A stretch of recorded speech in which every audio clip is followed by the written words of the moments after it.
psychologist that I've chosen is named Lily Zakiyah Munir, and she is a leading Muslim women's rights activist in Indonesia.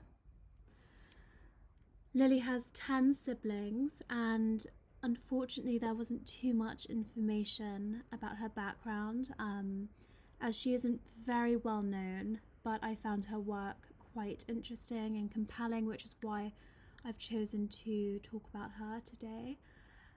So really the only background information that we have on Lily is that she was born in Sepak in East Java, which is an island in Indonesia. She had very progressive parents. She was heavily influenced by her parents, and she said in a small online interview that her parents taught her what Islam really is and what it really means. So she became a promoter of women's rights within an Islamic framework, and she really owes a lot of her progressive views and her commitment and her drive to her father, who was one of the first Indonesian men to establish an all-girls boarding school. And the pronunciation of this boarding school in Indonesian is called the pesantren. So he established the school in 1948, and it was quite unheard of because most of the boarding schools were primarily for boys. So this was quite progressive on his part as he was promoting education for girls.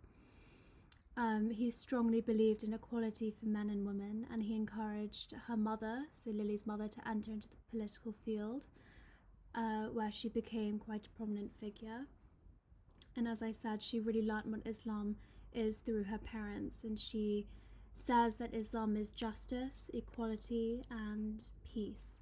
So she wanted to further spread this understanding of Islam, and she went to university, which was quite unheard of in her time for girls to attend. And her father really insisted and advocated for her education, as he wished to empower women. So she studied at her father's boarding school for 6 years, and then after that she went on to attend a religious teachers institute in Jombang, Indonesia. So at this institute she really studied in depth the Islamic teachings of the Quran, which is the Islamic sacred text, the Hadith, and the tafsir, which are Quranic commentaries, as well as other subjects such as history, geography, maths, civics, and English. So she really received quite a broad and well-rounded education, and it could be compared to the liberal education which we are lucky to have today. So she really had quite widespread knowledge on various subjects, which I think really led to her success because she was able to develop quite a lateral way of thinking about the world, and connect all of these different subjects together. So I think that was definitely beneficial for her. She then went on to get a master's degree in English, and she was asked to join the Young Women's Wing of the NU, which is a traditionalist Sunni Islamic organization. And it was here that she took an even more in-depth interest in Islam within a social framework. So sort of looking at Islam and its teachings and its practices and applying that to everyday social life. So then she went on to pursue her work on human rights within an Islamic context, using the power and knowledge which she gained from having studied the religion in such depth, and really use this to empower people and create a positive view of Islam within a social context, which is quite difficult because as we know it today, we often view it as quite an oppressing religion, especially towards women.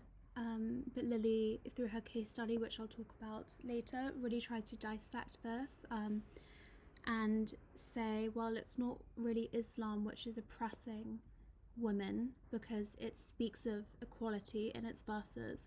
It's the way in which we're interpreting the Quran, and it's more of the cultural influence that is propagating this sort of these patriarchal societies which we see.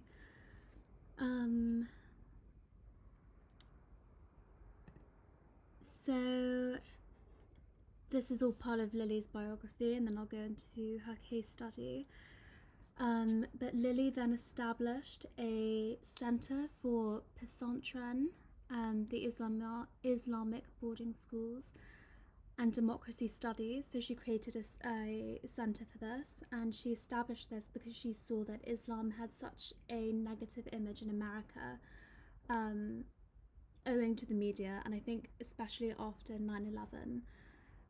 So I think she was traveling to America for a conference, and she felt quite isolated during her trip, and she said that she received looks for wearing her hijab, and was just felt quite isolated and out of place. And it was during this trip that she tried to change Islam's image by teaching people that really it's a religion which preaches tolerance and preaches peace, and dialogue and the middle path, and it's so easy for us to become very consumed in the media's image of Islam.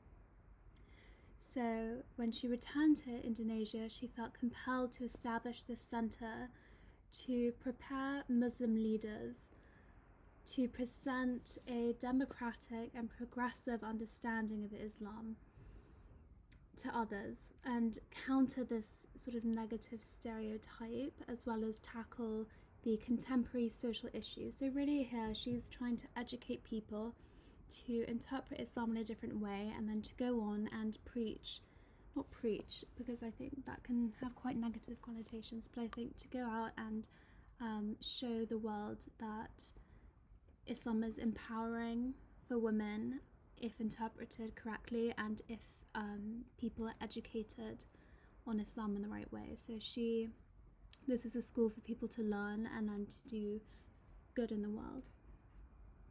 This centre was established in 2002, and this was 1 year after the events in America, which brought Islam to the centre of international political discourse and debate. So now onto her case study.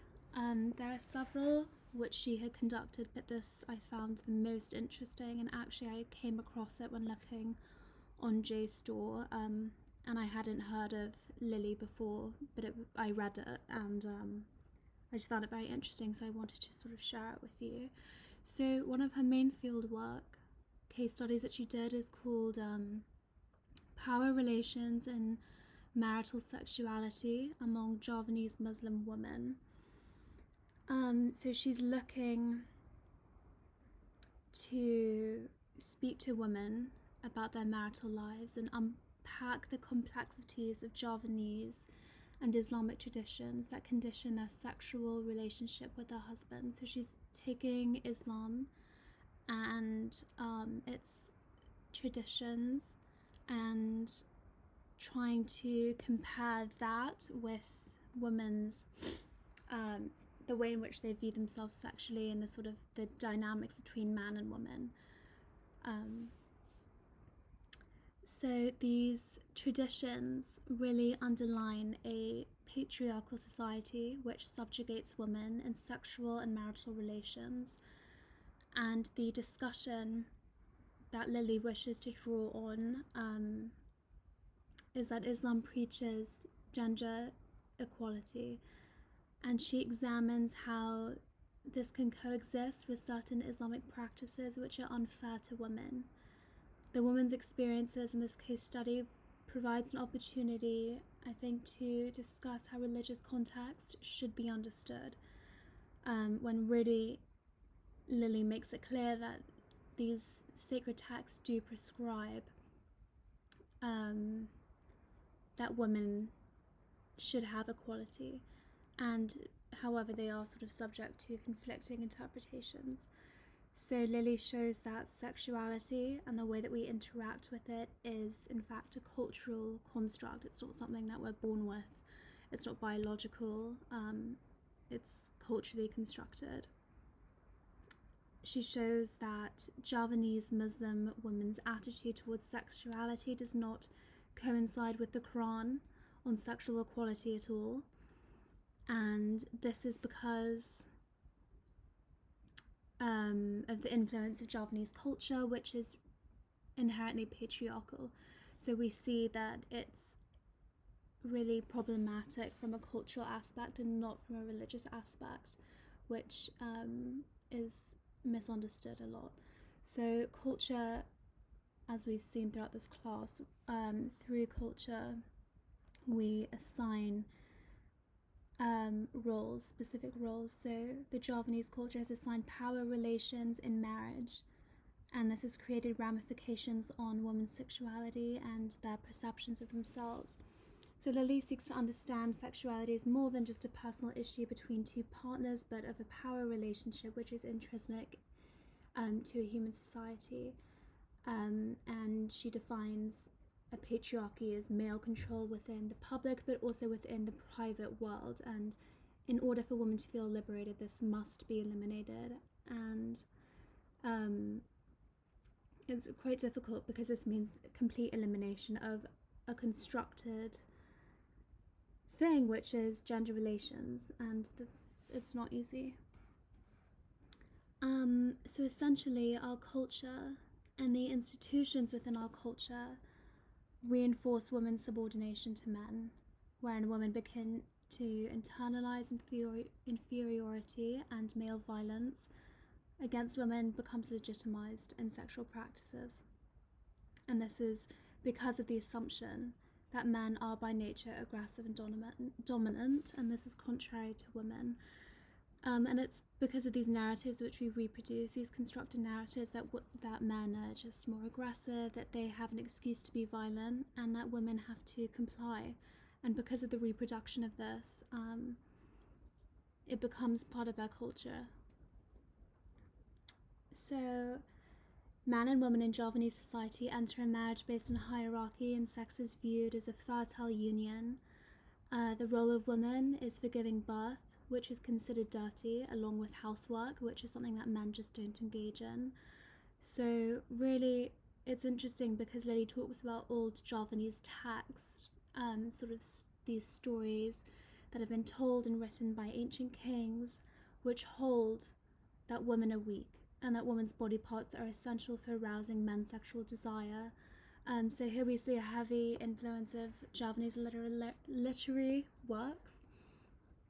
So Lily also selected a few female participants in her study to find out the emotions and the feelings that they held within their marital roles. And it's interesting because one girl retells how she felt forced into a marriage, and she felt as though she had to abide by Javanese culture to please the husband. She felt lonely, she felt empty.